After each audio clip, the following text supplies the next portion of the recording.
consumers budget উপভোক্তাৰ budget আমি budget বুলি ক'লে জানো যে আমাৰ এটা নিৰ্দিষ্ট হিচাপৰ পৰিমাণ বাজেট যে সেই হিচাপৰ নিৰ্দিষ্ট ধাৰাটোৰ সহায়ত আমি এটা মাহ চলিম এটা দিন চলিম যিসকল ব্যক্তিয়ে অৰ্থনীতিৰ লগত জড়িত নহয় বা তেওঁলোকে অৰ্থনীতিৰ ধাৰণাবোৰ নাজানেও তেওঁলোকেও কিন্তু নিজে নজনাকেও বাজেট তৈয়াৰ কৰে কাৰণ যিকোনো মানুহে বজাৰলৈ গ'লে বা এমাহ চলিবৰ কাৰণে যিকোনো এটা পৰিয়ালে বা দিনটোৰ বাবে ওলাই গ'লে ঘৰৰ পৰা মানুহৰ হাতত এটা হিচাপৰ অংক থাকে যে তেওঁ কিমান টকা ক'ত খৰচ কৰিব কিমান টকা খাব কিমান টকা অহা যোৱাত খৰচ কৰিব বা তেওঁৰ কিমান টকাৰ বজাৰ কৰিবলৈ আছে এনেকুৱা কিছুমান হিচাপ তেওঁ ৰাখে আৰু এই সকলোবোৰ হিচাপ হৈছে তেওঁৰ আয়ৰ ওপৰত নিৰ্ভৰ কৰিহে তেওঁ কৰে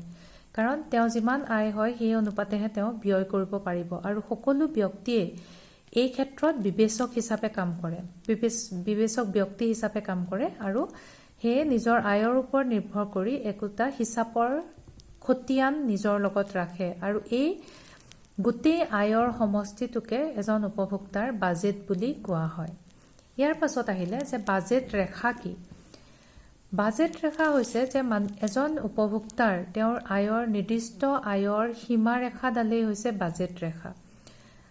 তেওঁৰ আয়ৰ ঊৰ্ধ্ব সীমা যেতিয়া তেওঁ গোটেই বজাৰৰ বস্তুবোৰৰ দাম জানে আৰু তেওঁৰ আয়ৰ ঊৰ্ধ্ব সীমাও জানে যে তেওঁ কিমান টকাৰ ভিতৰত সেই বস্তুবোৰ ক্ৰয় কৰিব পাৰিব সেই যিডাল ৰেখাৰে আমি তেওঁৰ আয় দেখুৱাওঁ সেইডালকে কৈছে বাজেট ৰেখা এজন ব্যক্তিয়ে তেওঁৰ আয়তকৈ অলপো বেছি বা বাজেট ৰেখাতকৈ অলপো বেছি দামৰ বস্তু ক্ৰয় কৰিব নোৱাৰে কিন্তু তেওঁ বাজেট ৰেখাৰ ভিতৰত থাকি বা বাজেট ৰেখাৰ ওপৰত থকা বস্তুবোৰো ক্ৰয় কৰিব পাৰিব ধৰা হওক তেওঁ যদি এমাহৰ